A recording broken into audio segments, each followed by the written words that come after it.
Welcome to the Fantasy NASCAR podcast brought to you by RaceForThePrize.com. Charlotte Trucks, Friday night. Who's excited? Let's build some lineups. Let's look at some salaries. Let's look at the data, the lap-by-lap data in the Fantasy NASCAR spreadsheet. Get ahead of everyone else and also try to make it easy on you. And if you want it easy, June package, $30. All the data, all the information that you need. And I'll throw in Charlotte. Hey, how about you just go and get June and July? No signing up, no proof of ID or residence. I don't need your social security number. I'm not going to automatically bill you. Just Venmo, PayPal, Cash App once. And you get June, you get July, and I'll throw in Charlotte. $55. Let's get after it. Let's look at Charlotte. Hyman Eckes. We know we're playing them. If we can get both of them, great. If we have lineups with Hyman, great. Have lineups with Eckes, great. You can see the data. You can see the hog points. Nothing here is going to change.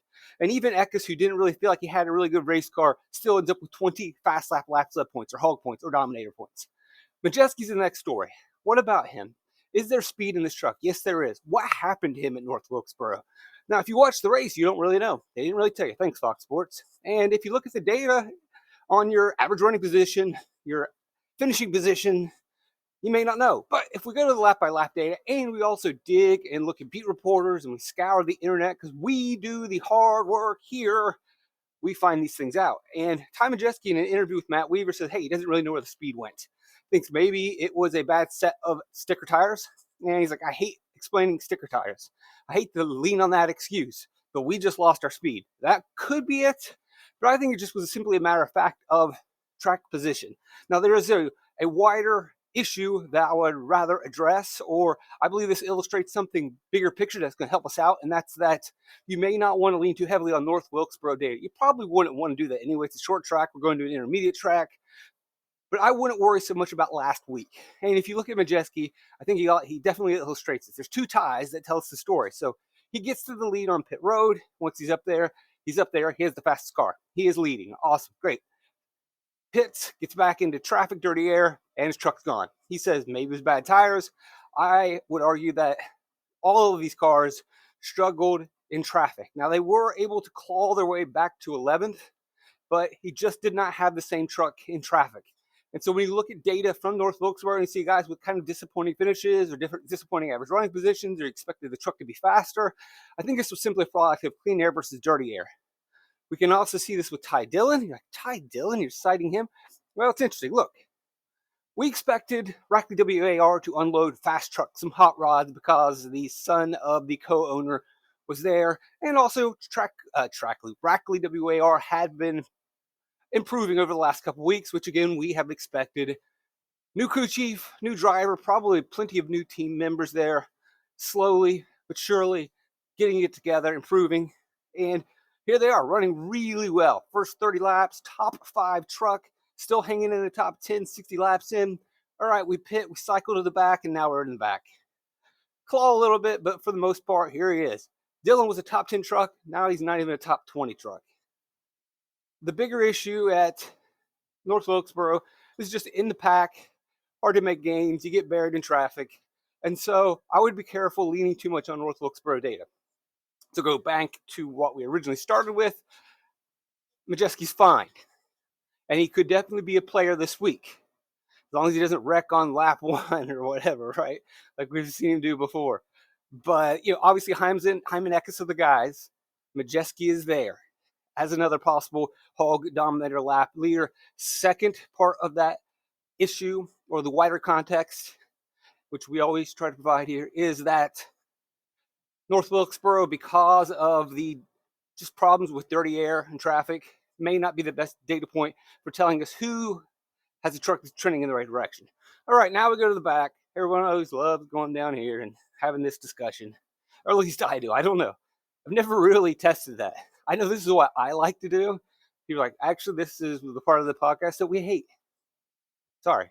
So we look at the backpack, the C class, the LM class, the Le Mans class, the Lemons class. We try to find our value. Who can win the class? Remember our flow chart. We go over this every week, and I will continue to go over every week. Step 1, who can win the class? If you win the class, you're finishing around 20th or even higher. So you are maximizing finishing position points. Step 2 on our flow chart. Just winning the class may not be enough. You need to win the class, and then we also want to consider how many place differential points are you going to score. We really want to maximize that because you may win the class. Oh, you finished 20th. But hey, you started 18th. You lost place differential points. Or you started 20th, finished 20th. Didn't get us any place differential. Whereas we look at another driver, let's say, and that could be Lost Allen, although I don't think he wins this class. I think a good example would be Brett Holmes. He could start 22nd and finish 21st, be at the top of the class. He's maximized finishing positions for the most part, but he didn't get any finishing. Whereas you get let's say a Mason Massey. And Massey doesn't win the class. He's not the best of the lemons, but he's maybe a position or two behind Holmes, but yet he starts 31st. So he then on step 2 of our flowchart maximizes finishing or place differential, and so he's a better DFS play. So it's a 2-step process when we're looking at our lemons class when on Friday night you're trying to put together your optimal lineup. Step 1, who can win the class? Step 2, where does their place differential put them? Are they going to be good enough? Do we need to mark down the class winner? And do we need to mark up a guy that can be close to the top of the class? And then as always, you do need to factor in pricing, and that might be the first determining factor, especially if we're trying to chase Chaim Anakis. But you're more than likely only going to be able to get one of those guys. And for the most part, if you look at these salaries, they are all pretty much the same. Joe Cobb's probably not going to get into the race, I would say. Justin Carroll, here we go. People love to rag on me about Justin Carroll for whatever reason, because you guys are losers. No, the people that rag on me about Justin Carroll, yeah, you're a loser. You're the loser for talking about Justin Carroll. Okay, fair enough. I'll take that one. Carroll likely not going to get into this race. I can see him maybe qualifying a truck at Martinsville. Maybe he didn't even try it at North Wilkesboro. I have a hard time believing that he is going to be able to qualify a race for this event at an intermediate track. Sorry. Okay, so that being said, Boyd should get in on points. McGee should get on points. They should be starting in the back. Allen, one of the issues that we run into with him, and I'm going to break down we're going to break them all down. Let's just go ahead and do the breakdown now. So Cobb's not going to make the race. McGee will be there. McGee will start towards the back. It is the AM22 truck. It's not the worst truck in the world. If you expect carnage and chaos, then yeah, but I don't necessarily expect carnage and chaos. And look, if he is starting dead last, could we possibly get 20th? Now, Texas was more of a volatile race, and he still only got the 28th. He's probably going to be 5 laps down. So even when we are having a bunch of issues, he may not even benefit from some of these guys wrecking on the last lap. Think about that. Stop. Reverse. Rewind. McGee probably going to be 3 or 4 or 5 laps down. And we talk about the attrition boost. Cars that don't finish the race. Well, some of the cars could, if we think it's going to be a wreck fest, which I don't think it is going to be a wreck fest. So this is kind of a moot point to begin with, but it is good and worth illustrating a point and worth the discussion on when we talk about that attrition boost. Some of the wrecks, as we're accustomed to, come in overtime at the very end. And you don't get those if you're 5 laps down, because that car that wrecked out is still 2 laps ahead of you. And that's going to be a problem with playing a McGee type. Boyd's usually within striking distance of 2 laps down. Isn't that funny? Like within striking distance of 2 laps down. McGee, I think you're probably on the other side of that. Again, if you think it's going to be volatile and wrecky, but I don't think Charlotte will be if we look at the previous trends. Anything can happen in a Truck Series race, but I'm not expecting this one to be as wildcat. Carroll probably not going to get to him. Lawless Allen, all right, we will break down Lawless Allen. So I've been going over my notes. If you look at his driver rating, he's running about as the 25th place driver. That's pretty good. And as we know in the Truck Series, if you can be around 25th, and then at the end we get attrition and we get a little bit of wrecks, you can be 20th, 19th, and that definitely will work at $5,400 as long as you're not starting too close to the front. Now, typically, we are seeing Lawless Allen start a little too close to the front. Now, worth noting before we get into that, we should mention that, now this is probably more of a Nice thing than it is a Lawless Allen thing, but if we look at the last 2 optimal lineups, guess who was there? Lawless Allen, running about where he typically runs. And then he doesn't even get much of a finish boost, but he's the guy that works in a race that's not really that volatile. We go to 2020, that was 2022. We go to 2023. There he is again, running a little bit better in his second season with Nice.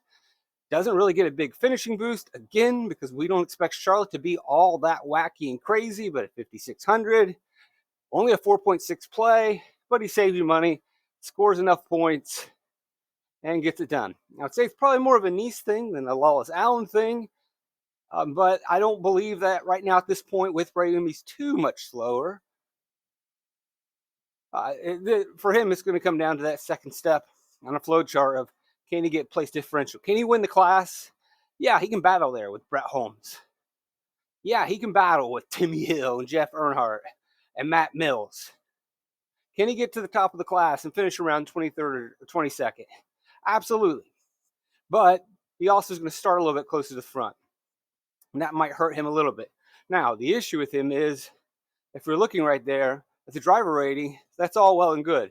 23rd at Darlington, yeah, that's fine. 4th Wilkesboro, 25, that's good. But the finishes aren't quite right there. Now, the good thing is, where we would like to see him finish at the intermediate tracks, at 2 of them, it did work. But then he has the propensity to wreck and have issues. And that's what we see in these other races.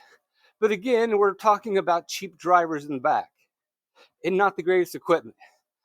Equipment's going to fail. They're going to make mistakes. They're going to do stupid stuff. If they consistently produced results, they wouldn't be priced at $5,400. If Lawless Allen consistently finished better than where he ran, his price would go up. But because he has the knack for burning people every once in a while, his ownership is always going to fluctuate. His results are always fluctuating. You can't really price the guy up. Now, we're not getting him dirt cheap like we did sometimes before. They priced him up a little bit.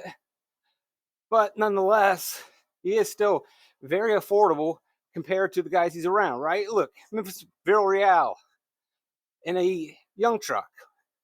Last time he raced, he wrecked on lap 1. It was that Tyler Ankrum race where everyone's playing Ankrum in the back, and Villarreal takes him out, takes Carruth out. So you got Allen. He should be able to run better than that. Although we like young trucks, but this is a secondary young truck and a driver with very little experience. I think you got to give the nod to Lawless Allen, who has plenty of experience at this point. Carroll racing, Boyd's lapping in the back, McGee's lapping in the back, Joe Cobb is not even going to be in the race. So at 5,400, for all intents and purposes, he's the cheapest driver on the board that's available. Then we got Mason Maggio. These two races were in different equipment. Can't remember off the top of my head, was it Young? And then this is his truck that he purchased from Kyle Busch Motorsports. 32nd. He's able to finish 25th, 29th. So he finishes a little bit better each time. It's not the worst truck in the world. I wouldn't completely eliminate him. And maybe possibly because he is such a part-time limited driver running with his dad's equipment that he will be safe and secure and kind of be like a Spencer Boyd with a little bit more juice at the end. We talk about this often with Boyd and Moffitt. They are teams just running in the back, slowly building their programs. Moffitt maybe pushes a little bit more than Boyd towards the end, trying to maximize his finishes and look better, whereas Boyd's just more like, all right, I'll take what I can get. Let's get out of here, get on with our day, save tires, etc. Moffitt is one of those guys. I think Maggio could be one of those guys as well. One of the issues we could run into with Maggio, because of point situations and qualifying for this race, he likely has to race his way in. So he is likely going to have to push a little bit more in qualifying, which means he'll probably qualify a little closer to the front, which then in our flow chart kind of hurts us because I don't think he's going to win this class. And if he can't get place differential, then he's pretty much out. Massey, probably a solid pick to be at the top of this class. Not the best, but again, it's a young truck. You can see his average running position, pretty comparable with Lawless Allen, but maybe a little bit more consistent in terms of his average finish. Allen's got a couple better finishes, but overall, Massey is more consistently producing results and slightly better equipment. You look at experience, they're both about the same. I mean, obviously, Massey's experience mainly comes in the Xfinity Series. They're really kind of the same thing. I think from my perspective, Massey just feels a little bit safer. Ultimately, where you're going to go is, I mean, do we really think the trucks are that different? No. Do we really think the talent between Massey and Allen is that discernible? No. I mean, it's a degree one way or the other, and that could differ at any given track on any given weekend based on setup. What's ultimately going to determine whether you go Massey or Allen is going to be their place differential, and if you have the salary. If you got that extra $300, then all right, Massey's in consideration. But then it also is going to matter where they're starting. That's just going to be the deciding factor, and that's fine. There's nothing wrong with that. Thad Moffitt, you're going to have to pay a little bit more. If he is starting dead last, which could be the case with other guys kind of really trying to push it to drive into this race. He's got the points to qualify. They're just sitting in the back, work his way through. But again, I'm not expecting a lot of wrecking out. I'm not expecting a lot of DNFs and attrition. So 5,800, you're not getting the full punt savings. And I don't believe he's going to get too much through attrition.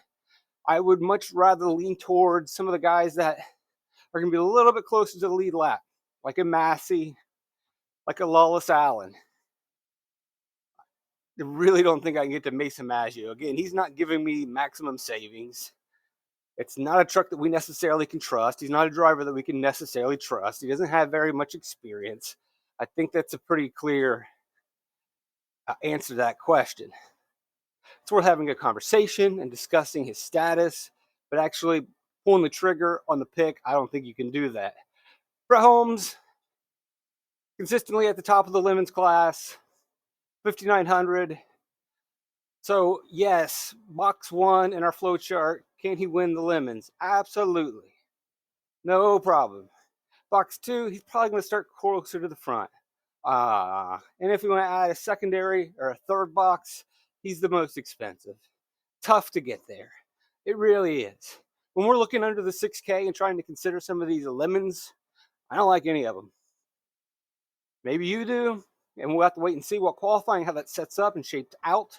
But there are weeks we come in and we look at some of these lemons and we look at their price and we look at the data and we say, yeah, I could see this guy absolutely working. But today, as I look at it, I'm not really that bullish on anyone in the lemons. $6,000 for Timmy Hill, it's a pretty high price. And he's going to be very similar to the Holmes play. Started closer to the front with the lemons, could win the lemons, but it just doesn't score a lot of fantasy points. Jeff Earnhardt, who knows what's going to happen. But here, so we don't know what's going on with this. Carl Long has a truck. 67 truck hasn't run since like 91. I looked up the data. I actually looked up when was the last time the 67 truck ran, and a truck with the number 67, 1991, something like that. It's crazy. So we don't know where this truck came from, who we bought the truck from. Carl Long's running races all over this weekend.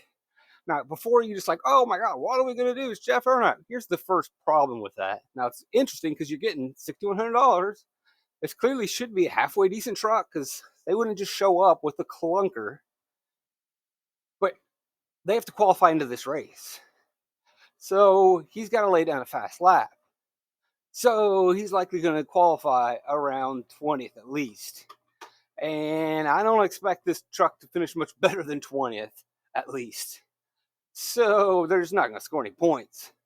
So once they lay down that fast lap to make sure they get into the race, they're probably going to just wipe off with their DFS value. And you're not going to have to worry anymore about Jeff Earnhardt, Carl Long in the mystery truck. All right, we'll go up to the second tier. The mid-pack of the truck series. Drivers around 10th to 20th. Now, the first thing I will argue is Caden Honeycutt is priced in this 10 to 20 range. He might be a top 5 driver.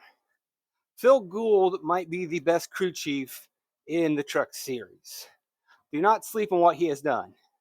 With Chastain over the years and Hocevar over the last couple of years, look at Hocevar's truck series, Xfinity Series, Charlotte results. They are impressive. Phil Gould knows the truck series of Charlotte, and we know Caden Honeycutt has been running really well. Just went past the limit on the treadmill again. We got to start wrapping up. All right, next in this pack, we'll start with the most expensive. Connor Mosack, Chase Purdy. Mosack, gotta love the late model guy. He's going to get that junior motorsports ride in a couple weeks in the Xfinity Series. running well in his last couple races. If we pull it up, didn't get to finish at Kansas that he wanted, or in either, right? Did he end up winning the ARCA race? I think he won the ARCA race, or did he lose? Yeah, he won. He stole it from Tanner Gray. Wins the ARCA race. 19th driver rating at Kansas. That's about right. He had an issue late in the race, so he finished 30th. Had a tire go down, I believe, with like 20 laps left. So, but again, he's close. I don't know if I want to spend maximum on him. There were times in that race where he was a top 10 driver, kind of cycles back, is in the 20s, spires fast. It's fine. He can compete, but do I really want to spend that much? Chase Purdy trending in the right direction after the last couple races. Again, don't really want to worry about North Wilkesboro that much, but a solid day at Darlington. Didn't get to finish at Kansas. They deserved, was up front at Kansas. It's still Chase Purdy. There's still going to be those warts and mistakes that are made, but clearly can win this class and can knock on the door of the top 5. I don't know if you can say that for Mosack. Purdy's getting there. Hard to trust him, though. We definitely want to get some place differential. Ty Dillon is headed in the right direction, as I mentioned before. Finally, this team's kind of getting it together. Again, I don't want to overreact to North Wilkesboro. We broke down his laps. 19th driver rating, but at times he had a top 10 car or truck. They are trending in the right direction, but I still would much rather play these guys than much better equipment. I think they are just as talented, believe it or not. Jake Garcia finally starting to trend positively, not getting the results that maybe he deserves. But we do have a 10th highest driver rating here. Again, though, I don't know if I want to necessarily react to being 8th best at North Wilkesboro. Because again, it was just when did you pit? Where did you pit at? Did the race cycle to you a little bit better than others? But I do like that he ran well at Darlington. He still, though, is kind of towards the back for the most part. 15th in this backpack, or in this mid-pack. But when we compare drivers, right, Connor Mosack, it's not like he races every week. Chase Purdy, it's not like he races every week. Garcia's out there every week for a Thor truck. But then again, if he's out there every week, he should be at the top of this. But the fact that he isn't just tells us about kind of where Garcia is as a driver. It also tells us where Thor Motorsports is with their trucks. Bailey Curry, an argument can be made that he should probably be priced towards the top of this. Routinely 10th to 15th. We love the niche trucks. Only problem with Curry is, and it's going to be the same for all these guys, we can still use that same backpack Lemons class philosophy of who can win this class, but also place differential, what do you give me? Curry's got a knack for probably starting inside the top 20 and finishing right around there. Doesn't really seem like a place differential monster. Dean Thompson, Cruz did a pretty good troll on Dean Thompson this week. If you look at his tweet about someone, I think Dean's like, hey, I'm going to run all these races. He's like, no, I'm going to run 7,000 laps. Dude, you're going to wreck out of them. And any DFS player knows. And I talked about this previously on one of the podcasts about, look, Dean's got speed for Tricon. They have been good. And he runs well. You can see with the drive rate. Problem is he just wrecks too much. He is still wrecking too much. He's still having too many issues. That was the story last year as he jumped into Tricon. He can drive. He's got speed. He just got to finish races. He's got a little Ricky Stenhouse Jr. in him. He's got a little Sheldon Creed in him. Will it ever come together? I don't know. But you know what you're going to get. But at least this is not a high price for him. Yeah, I guess he is kind of like the Ricky Stenhouse pick of the truck series. If we had to kind of, although he's got a little bit more speed. I mean, it is a Tricon truck. We talked about Caden Honeycutt. Matt Mills is actually more of the Lemons class. He is the Lemons class. And for the most part, for long, so we're kind of reversing, going back, but we should just go back real quick. You got to pay a little bit more. And I don't know if I'm ready to pay more. Although he has finally started to turn things around and finish races. It is a niche truck. And if you can keep trending in this right direction, it's good, right? 19th to 11th. 24th to 18th. Finish the races. Matt Mills wins the class. But you're paying a little bit more. So I don't know if I really want to get there. And this is still a pretty new cycle. Kind of got to wait and see. I don't know if I want to be too early. Daniel Dye, again, continues to be disrespected. Don't understand it. Don't get it. He is a top 10 driver, priced at $6,500 for no apparent reason. And so here you're going to be again. He was optimal last week at North Wilkesboro, which was scary. And if you dare to take him, congratulations, you're bold. But we're probably going to be presented with that situation again. Die starting towards the front. Can he hang on? You're not going to get place differential. There's a huge floor. But if he gets that top 10, it's like, 34, 35 points at 6,500, he does better than anybody else.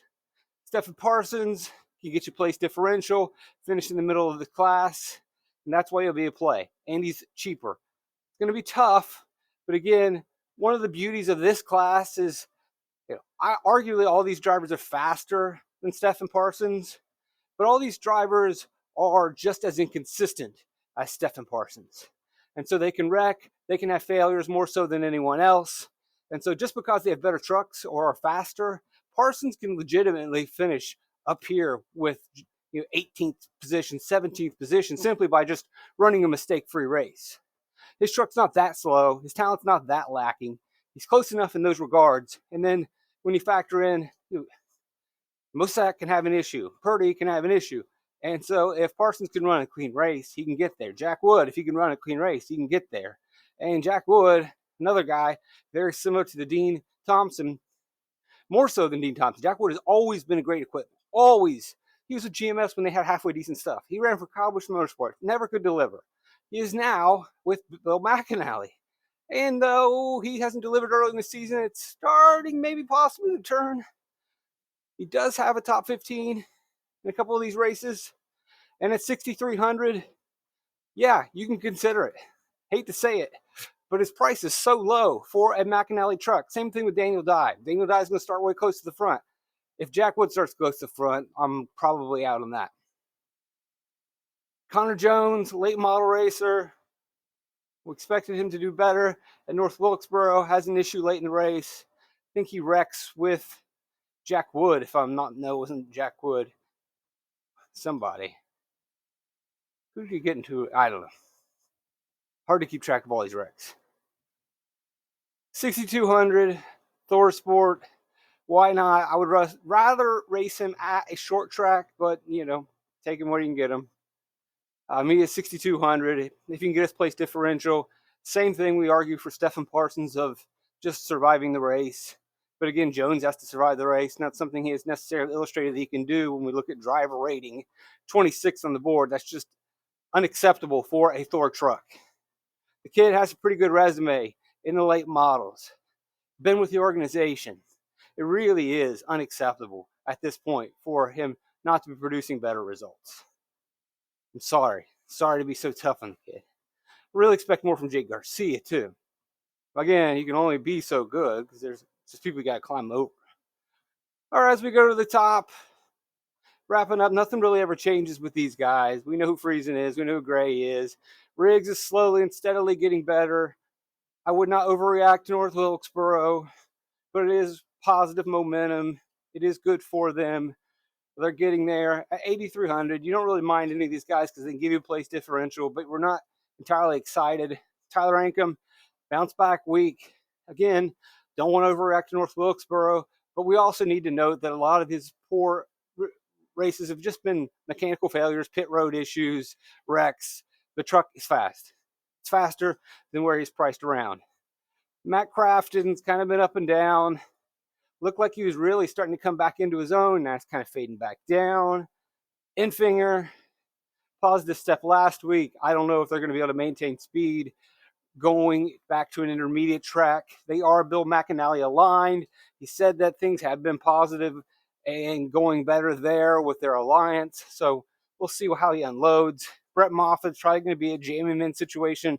Looked really good at Kansas. We love the Tricon trucks this year. Ben Rhodes gets the price spike because he won this race last year. He cycles to the lead, has a really good day on pit road, wins the race. Congratulations. But a lot has changed in a year. I don't believe that he has the speed to compete with Hyman Eckes.